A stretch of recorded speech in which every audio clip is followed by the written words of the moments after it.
They say a picture is worth 1,000 words. But sometimes, a single photograph can destroy 1,000 dreams. This is the story of a man who ruled an empire with an iron fist, commanded respect with a single glance, and brought the most powerful people to their knees with just his name. But one night, one stupid decision, one careless moment of arrogance, cost him the only thing that truly mattered. The most dangerous man in the city made one fatal mistake. And it wasn't a rival who brought him down. It wasn't a bullet or a betrayal. It was a selfie. A single photograph that shattered the heart of the woman who loved him more than life itself. Stay with me until the end of this story, because what happens next will remind you that no amount of power can protect you from the consequences of breaking a loyal heart. Hit that like button right now, and comment what city you're watching from. I want to see how far this story of love, loss, and devastating choices travels across the world. His name was Damien Vale. And if you lived in this city, you knew that name meant power.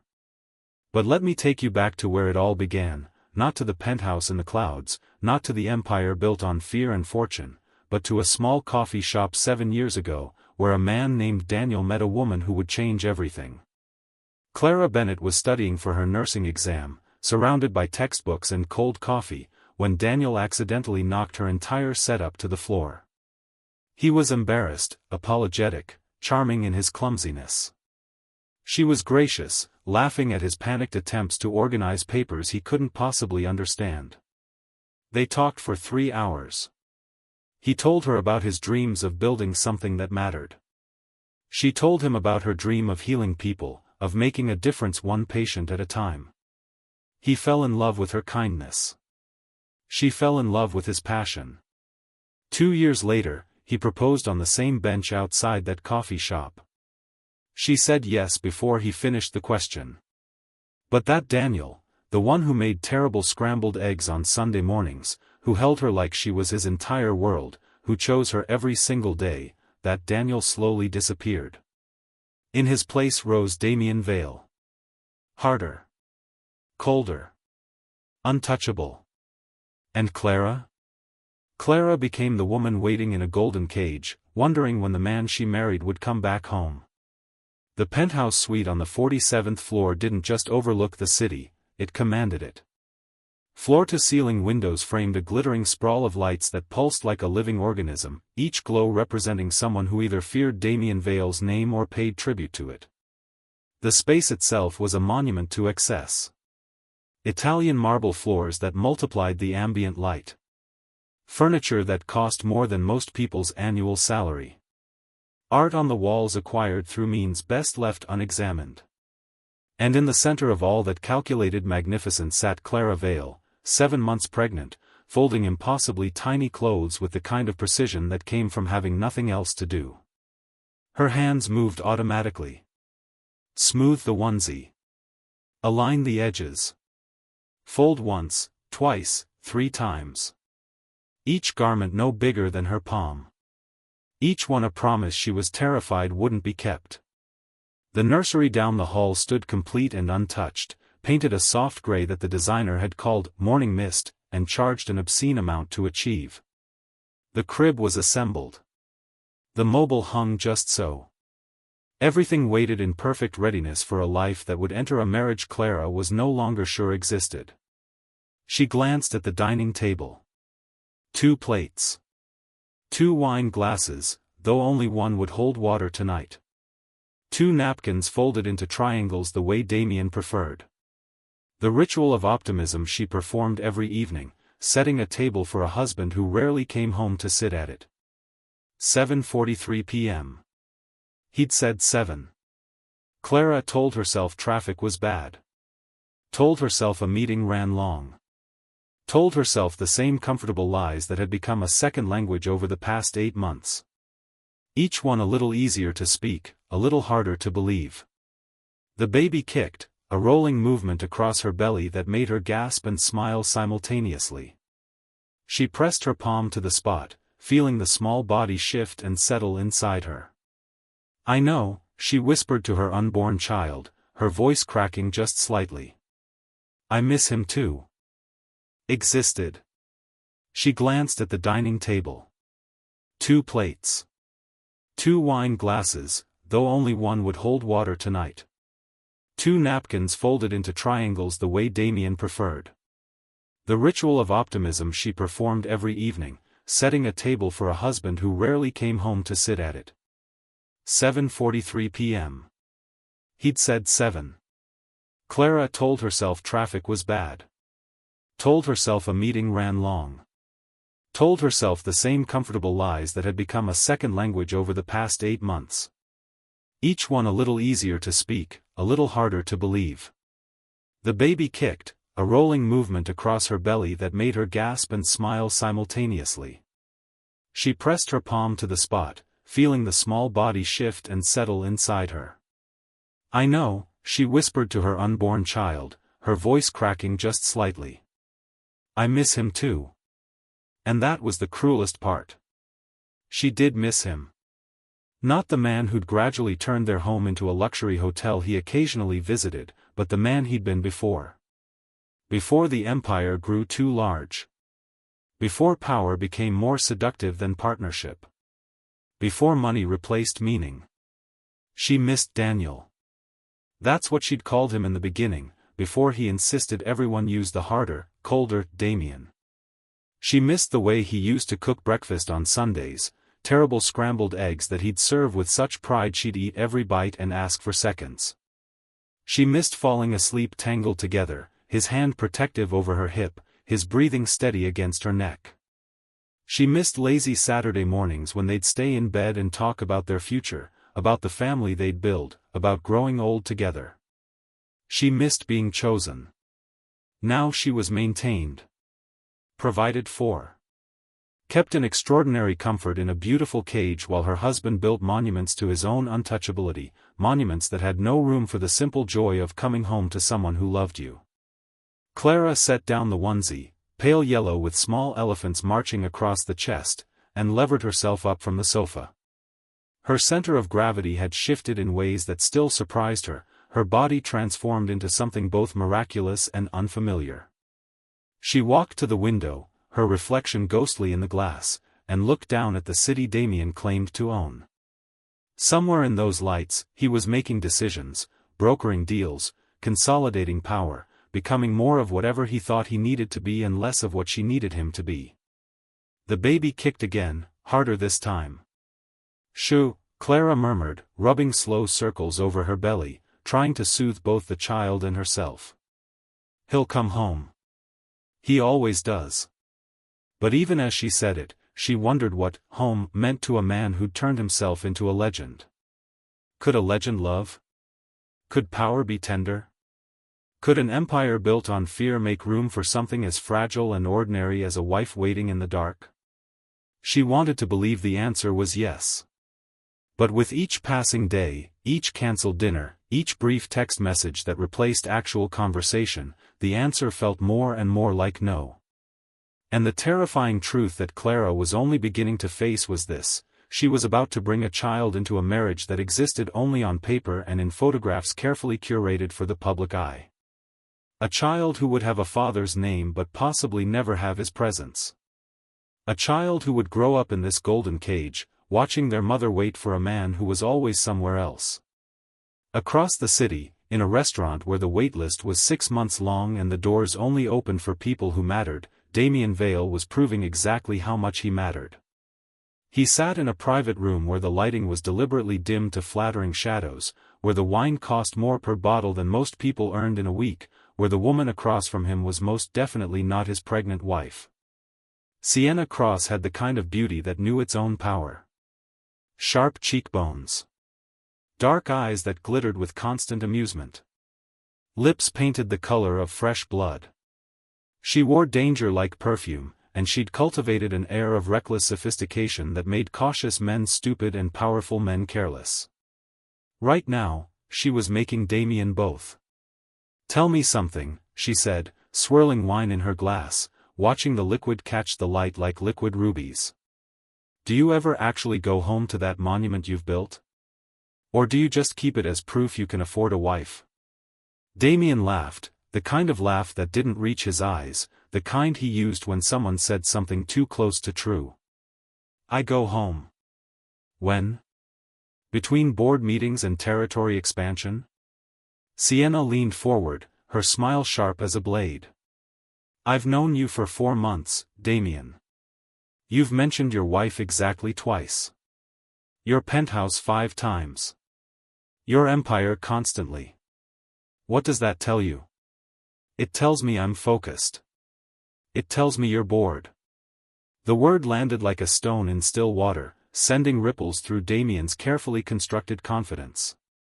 He reached for his wine, a Bordeaux that the sommelier had presented like a religious artifact, and took a longer drink than the vintage deserved. Clara is pregnant, he said, as if that explained everything.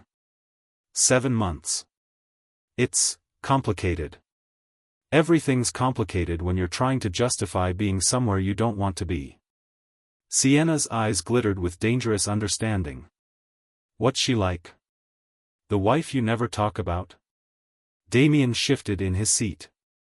The question felt like a trap, but he couldn't identify which answer would spring it.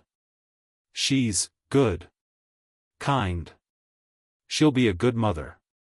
How romantic. Sienna's voice dripped with mockery. She's good and kind. The same words you'd use to describe a loyal dog. That's not. Damien stopped himself, jaw tightening. You don't know her. I don't need to. I know you. Sienna set down her glass and leaned back, studying him with the focus of a predator assessing prey. You built yourself into something extraordinary, Damien. You command respect. You own fear. Men twice your age move when you speak. And you go home to someone who, what? Folds laundry? Waits patiently? Asks how your day was? Each word was a careful incision, cutting toward something Damien had been avoiding examining too closely. The truth was devastating in its simplicity. Damien didn't know what Clara did all day. Didn't know if she was happy or miserable or simply passing time until the baby came and gave her something to focus on besides his absence. Didn't know when she'd stopped calling him during the day just to hear his voice. Didn't know that she'd started sleeping on the couch some nights because their bed felt too big and too empty without him in it. He didn't know because he'd stopped asking. She chose this life, he said, hearing the defensiveness in his own voice, the hollow ring of a man trying to convince himself. Did she? Sienna tilted her head, her dark eyes glinting with cruel wisdom. Or did she choose a man who became someone else? Did she sign up to be a widow with a living husband? A single mother who's technically married? The private room suddenly felt too small, too warm. Damien unbuttoned his collar, Tom Ford, tailored to perfection, and signaled for more wine he didn't need. Why are you pushing this? He asked. Because I'm curious. Sienna's smile was all teeth, all challenge. I want to know if the great Damien Vale is truly untouchable, or if there's still some small part of you that feels guilty for abandoning a pregnant woman in a tower. I haven't abandoned her. No? Sienna's voice went soft, which somehow made it more cutting. Then what do you call this? What do you call the fact that you'd rather be here, with me, discussing how trapped you feel, than home with the woman carrying your child? She has everything she needs. Except you. The words hung in the air like an accusation and a verdict. The waiter arrived with another bottle, breaking the tension with the ritual of presentation and pouring. Damien watched the wine fill his glass and wondered when he'd stopped being able to enjoy these moments, when luxury had transformed from achievement to anesthetic, something to numb the growing emptiness inside. I provide for her, he said once the waiter had retreated. The penthouse. Security. The best doctor's money can buy. She'll want for nothing. How noble. Sienna took a delicate sip of wine, her lipstick leaving a perfect print on the glass. You've bought her a very comfortable prison. It's not a prison. No? Then what is she free to do? Sienna leaned forward. Leave? She'd never threaten it, would she? Complain? She rarely does anymore. Demand more of your time? She stopped asking months ago. The silence that followed felt like an indictment. Damien had no answer because Sienna was right. Clara had stopped fighting. Stopped demanding. Stopped expecting. And he'd mistaken her quiet acceptance for contentment, when really it was something far more tragic: resignation. "You know what I think?" Sienna said, her voice dropping to something almost gentle, almost dangerous. "I think you're terrified." "Of what?" "Of being ordinary. Of being just a husband and father instead of a king. So you've convinced yourself that providing money is the same as providing presents. That being feared by strangers is more important than being loved by your wife." She paused, letting the words sink like stones into water. "Tell me I'm wrong." Damien wanted to argue.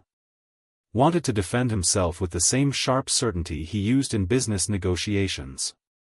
But the words wouldn't come. Instead, he felt something uncomfortably close to shame creeping up his spine, and he hated Sienna for putting it there. More than that, he hated that she was right. "This conversation is getting too honest," Sienna said, reading his expression perfectly. "I know. That's why you look like you want to leave. But you won't, because leaving would mean going home, and you don't actually want to do that, do you?" She was right. He didn't. The penthouse felt like a museum of his own success, beautiful and cold. And Clara had become part of the exhibit, the devoted wife, the perfect accessory to his perfect life.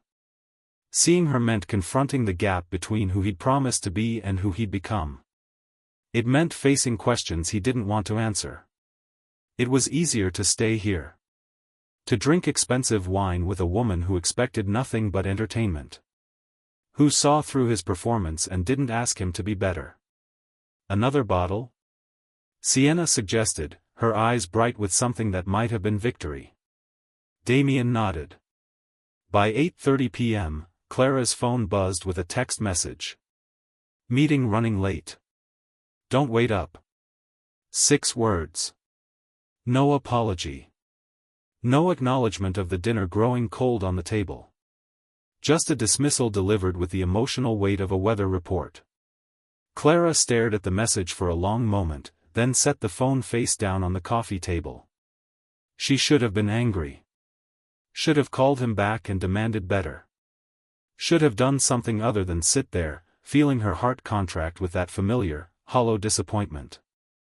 Instead, she picked up another onesie and folded it with mechanical precision. The baby kicked again, a sensation that still filled her with wonder despite its frequency. She was growing a whole person inside her body, creating life from nothing, performing a daily miracle. And somehow, impossibly, she was doing it alone while married to someone who shared her last name but little else. "It'll be different when you're here," she whispered to her belly, her voice cracking just slightly. "He'll remember what matters. He'll come back to us." The words felt like prayer. Like bargaining with a universe that didn't negotiate. She thought about calling her brother Evan. He'd been suspicious of Damien from the beginning, had warned her that men who needed to prove they were powerful were usually compensating for feeling powerless inside. But admitting Evan was right would mean admitting she'd made a mistake, and Clara wasn't ready for that conversation. So instead, she sat in the glittering penthouse, surrounded by everything money could buy and nothing it couldn't, and folded tiny clothes for a baby whose father was somewhere across the city, becoming more of a stranger with each passing hour. By 10 p.m., Damien was drunk. Not falling down drunk. Not slurring his words or losing his balance. But that warm, reckless drunk where consequences felt theoretical and inhibitions melted like ice in summer heat. The kind of drunk where Sienna's laughter sounded like music and her provocations felt like foreplay. They'd left the restaurant an hour ago, ignoring the discreet bill that had been presented and simply walking out with the confidence of people who knew their credit was infinite. Now they were in Sienna's apartment, a loft in the warehouse district that cost a fortune to look deliberately unfinished. The city lights outside her windows blurred into abstract art. You're different tonight, Sienna observed. She was curled on her leather sofa, shoes off, wine glass dangling from her fingers with practiced carelessness. Less controlled. I like it. I'm relaxed, Damien said, though that wasn't quite right. Relaxed implied ease. What he felt was more like freefall, the sensation of gravity losing its hold. You're running, Sienna corrected. From the monument. From the wife. From the life you've built so carefully. She set down her glass and stood, moving toward him with predatory grace. Question is, what are you running toward? She was close now. Close enough that he could smell her perfume, something dark and spiced that made him think of forbidden things.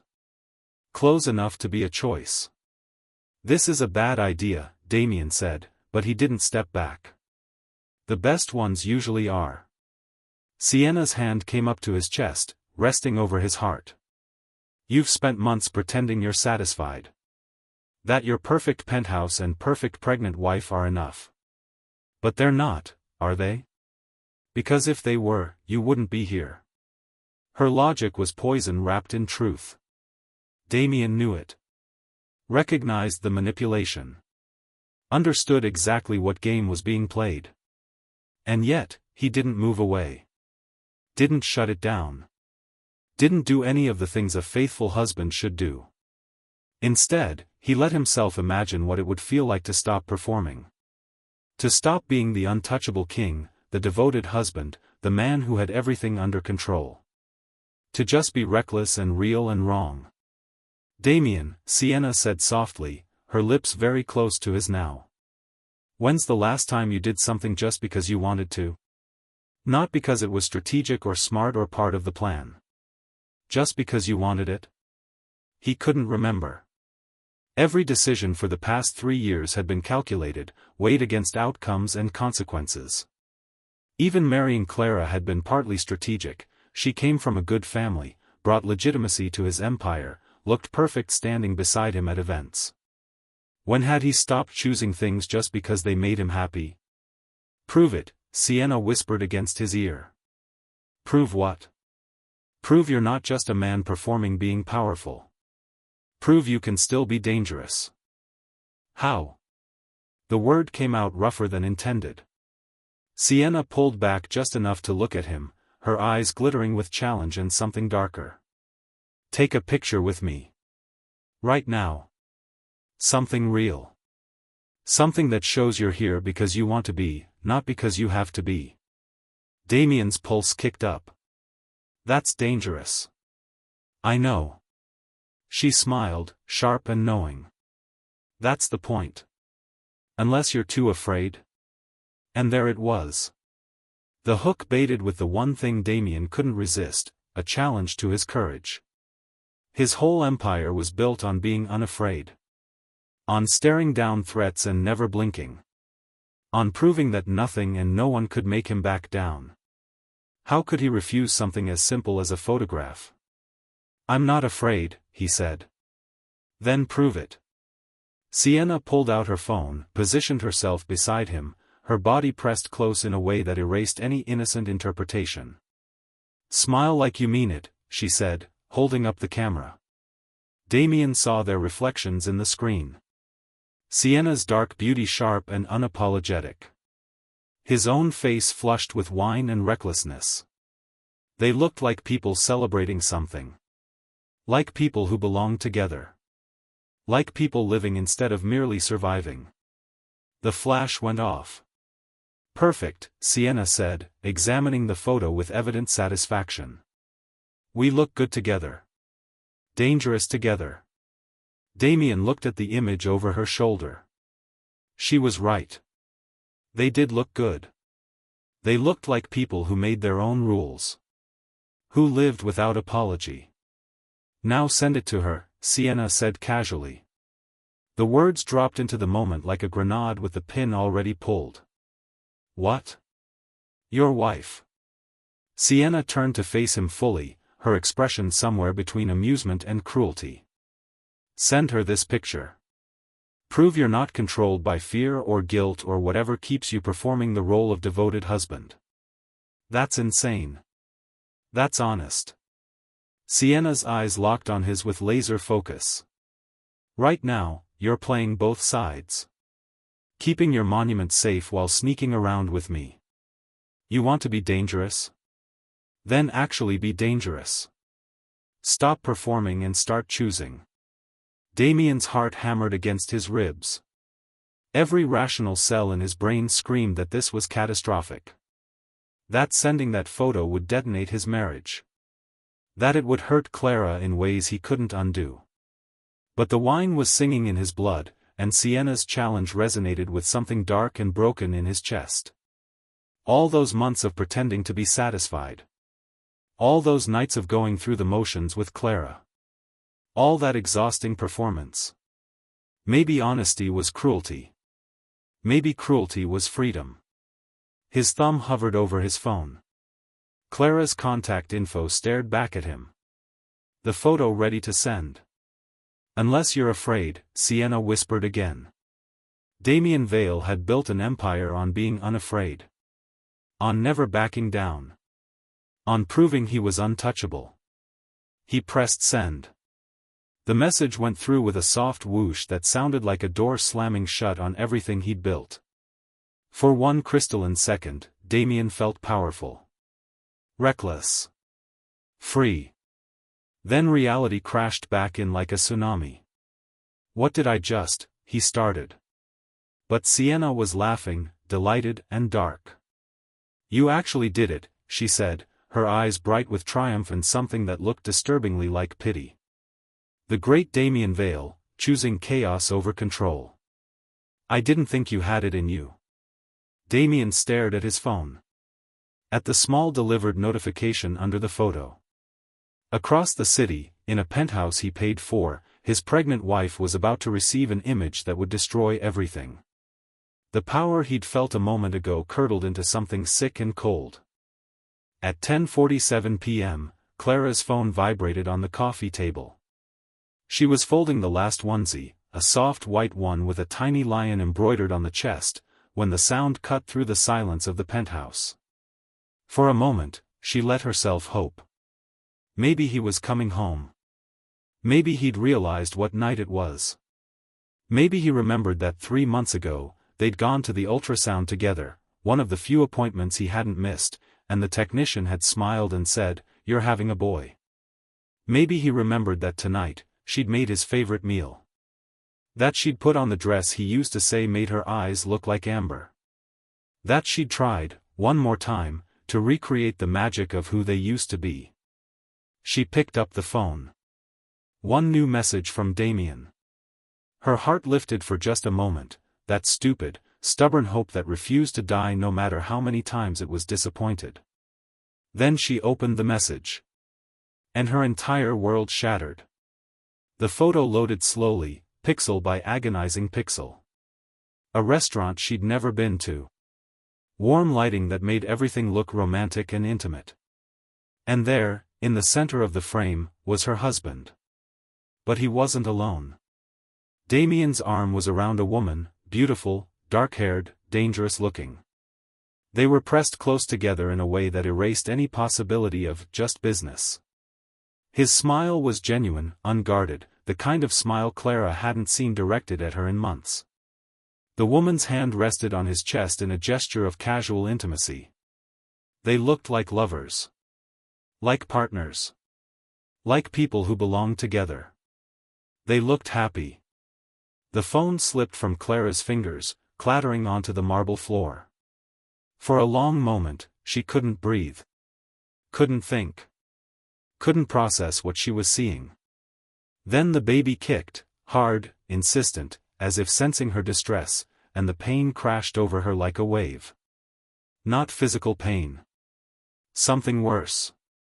Something that started in her chest and radiated outward until every cell in her body felt like it was screaming. This was the answer to all her questions. This was where he'd been during all those late meetings. This was why he'd stopped touching her the way he used to. This was why their home felt like a museum, because he'd been building a real life somewhere else, with someone else. She'd known. Some part of her had known for months. But knowing and seeing were two different kinds of torture. Clara's hands went to her belly, protective and instinctive. "I'm sorry," she whispered to her unborn son. "I'm so sorry." Because in that moment, she realized she was bringing a child into a broken home. That her son would grow up with a father who was capable of this, of standing in another woman's arms while his pregnant wife waited at home. Of sending that photo like a declaration of war. Of being so careless with the heart of someone who'd given him everything. The crying started slowly. Just tears at first, rolling down her cheeks in silent streams. Then her breath started hitching. Then the sobs came, deep, wrenching sounds that seemed to come from somewhere ancient and broken inside her. She cried for the man she'd married, the one who'd promised to love her forever. She cried for the woman she'd been, so confident in his love, so sure of their future. She cried for all the dinners she'd made that went cold. All the times she'd defended him to her family. All the nights she'd lain awake, telling herself he was just busy, just stressed, just focused on providing for their future. She cried because she'd been a fool. And she cried because even now, even seeing that photo, part of her still loved him. That was perhaps the cruelest truth of all. Damien's hands were shaking on the steering wheel. The drive from Sienna's apartment to the penthouse had never felt longer. Every red light was an eternity. Every block stretched into miles. His mind kept replaying the moment he'd pressed send, trying to understand what temporary insanity had possessed him. Sienna's laughter echoed in his memory. "You actually did it." What had he done? He'd destroyed the one person who'd never asked him to prove himself. Who'd loved him when he was nobody. Who'd stood beside him through every step of building his empire and asked for nothing in return except his presence. And he'd sent her a photo of himself with another woman, grinning like it meant nothing, like she meant nothing, like their vows and their marriage and their unborn child were all just inconveniences to his need to feel dangerous. The parking garage of his building loomed ahead. The Mercedes descended into the underground darkness, and Damien felt like he was descending into something he'd never climb back out of. The elevator ride to the 47th floor took 47 seconds. He counted every one. 47 seconds to formulate what he'd say. To find words that could somehow undo what he'd done. But there were no such words. There was no explanation that would make this better. No apology that would erase that image from her mind. The elevator doors opened. The penthouse was dark except for a single lamp in the living room. And there, on the sofa, sat Clara. She wasn't crying anymore. That was somehow worse. She sat perfectly still, hands folded over her pregnant belly, staring at nothing. The phone lay face up on the coffee table between them, the photo still glowing on the screen. "Clara," Damien said, his voice cracking on her name. She didn't look at him. Didn't move. Didn't acknowledge his presence except for the slightest tightening of her hands. "Clara, I can explain." "Can you?" Her voice was soft, empty, devastated. "Can you explain why you sent that to me? Why you wanted me to see it?" "I didn't mean to send it. It was an accident." "Don't." The word cut through the air like a blade. "Don't you dare insult me with lies on top of everything else." She finally looked at him, and Damien felt his heart stop. Her eyes were red from crying, but they were also clear. Determined. Already distant in a way that terrified him more than any anger could have. "You sent it because you wanted to," Clara continued, her voice steady despite the tears starting to fall again. "Because some part of you wanted to hurt me. Or maybe you wanted to finally be honest about who you've become. Either way, you got what you wanted." "No. Clara, please. I've been sitting here trying to remember the last time you looked at me the way you're looking at her in that photo." Her voice broke. "And I can't. I can't remember, Damien. When did you stop loving me?" I never stopped. Yes, you did. The words exploded from her, raw and agonized. You stopped the day you decided being powerful was more important than being present. You stopped the day you turned me into just another possession in your collection. You stopped the day you chose your empire over your family. She struggled to her feet, her pregnant belly making the movement awkward. Damien moved to help her, but she held up a hand. Don't touch me. The words felt like a physical blow.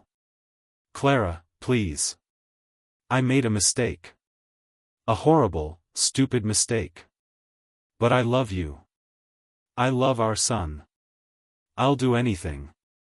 Anything? Her laugh was bitter. Will you become the man I married? Will you come home for dinner? Will you remember that I exist when you're not looking at me? Will you choose me? The silence stretched between them. Because they both knew the answer. Damien had built his entire identity on being untouchable, on being powerful, on being someone who never backed down or admitted weakness. Becoming the man Clara needed would mean dismantling all of that. It would mean admitting he'd been wrong.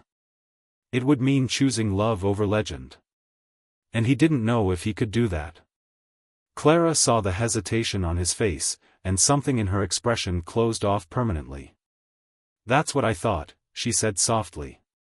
She walked past him toward their bedroom. Damien watched, frozen, as she pulled out a small suitcase from the closet. What are you doing? I'm leaving.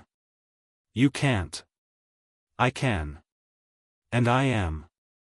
She started pulling clothes from drawers with mechanical precision. I'm going to my brother's. He warned me about you, you know. Told me you were the kind of man who'd always put yourself first. I told him he was wrong. That you loved me. That we were building something real. She zipped the suitcase closed and turned to face him. I'm going to have our son, Damien. I'm going to love him with everything I have. And I'm going to teach him to be nothing like his father. I'm going to teach him that power means nothing if you have no one to share it with. That success is empty if you achieve it by abandoning the people who love you. That being a man means keeping your promises, especially the ones you make to the person who trusted you with their heart. Tears were streaming down both their faces now. Clara, please. Don't do this. We can fix this. No. Her voice was gentle but final. We can't. Because fixing this would require you to change, and you've made it very clear that your empire matters more than your family. She walked to the door, her suitcase handle gripped in white-knuckled hands. You know what the saddest part is, she said, pausing in the doorway. I would have forgiven the late nights. The missed dinners. Even the emotional distance. I would have waited years for you to remember who we used to be. She looked back at him one last time. But you sent me that photo, Damien. You showed me exactly where I stand in your priorities. And I finally understand, I was never your partner. I was just another proof of your success. Another beautiful thing you could own. That's not true. Goodbye, Damien. I hope your empire keeps you warm at night. The door closed behind her with a soft click that sounded like the end of the world. Damien stood alone in the penthouse he'd built as a monument to his success. Surrounded by expensive furniture and imported marble and art worth millions. 47 floors above a city that feared and respected his name. Completely alone. He walked to the window and looked down at the glittering lights. His empire. His kingdom. Everything he'd worked for. And in that moment, it all felt like ash.